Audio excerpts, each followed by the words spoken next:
Olá, eu sou Andréa Alves, estudante de Letras pela Uninter, do Polo Sorocaba. Meu RU é 2286679 e eu estou aqui com a Bianca Nóbrega, que é formada em Letras pela Unesp, tem mestrado em Literatura pela USP. Ela é professora de português no 6º e no 7º ano do ensino fundamental e dá aulas de português e espanhol na Universidade de Sorocaba, que é a Uniso, e a gente vai conversar um pouco sobre gramática em sala de aula. E... Bom, ensinar gramática é mesmo desafio nessa atualidade? E se é, onde que está a maior dificuldade para o professor? Eu não acho que seja um desafio da atualidade. A gramática sempre foi um desafio, porque existe aquele rótulo do que é falar certo e o que é falar errado. Então sempre teve esse desafio do professor de ensinar essas modalidades da língua portuguesa. Então, atualmente se tem discutido mais por conta das novas tecnologias, mas é um desafio que não é de agora e não vai acabar tão já. Que bom, né? Que tem esse desafio pela frente. Você, como que é a sua prática em sala de aula em relação à gramática e como que os alunos recebem e interagem com o seu método? Eu costumo usar o termo estudo da linguagem, porque a gramática dá a impressão que é regra só, né? E a gramática precisa ser aprendida na prática. Eu sou falante de português, você é falante de português, uma criança de 5 anos é falante de português, então ela sabe falar português.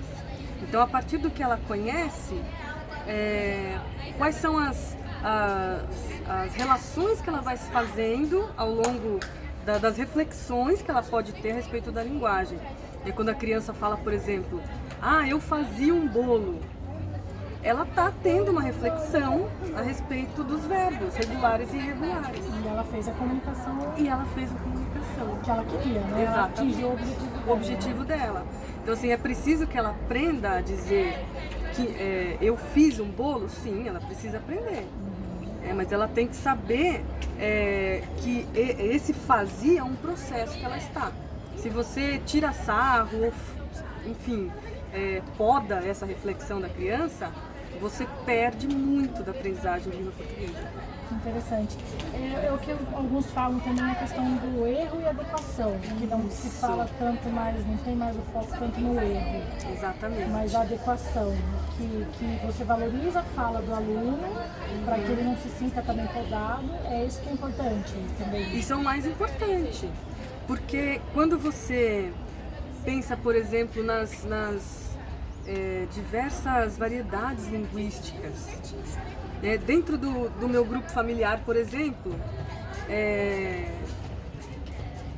no dia a dia eu tenho um tio que chama Vart. E dentro do grupo familiar não tá errado chamar ele de Vart. Se eu falar tio Walter, aí vai parecer que tá estranho. Muito formal. Lá vem a professora de português falar. Então tem isso, quer dizer, naquele grupo familiar tá tudo bem falar Vart, não é?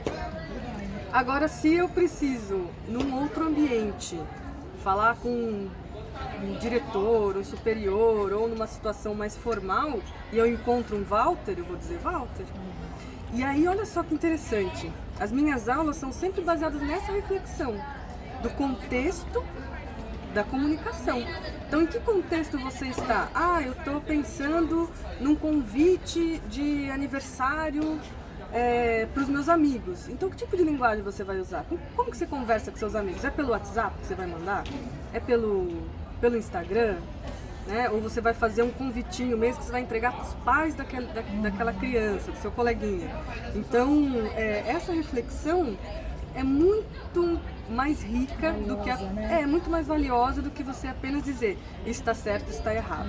Eu até ia dizer que tem alguns estudiosos que afirmam que o ensino focado na teoria da gramática, da regra, faz o aluno perder o interesse.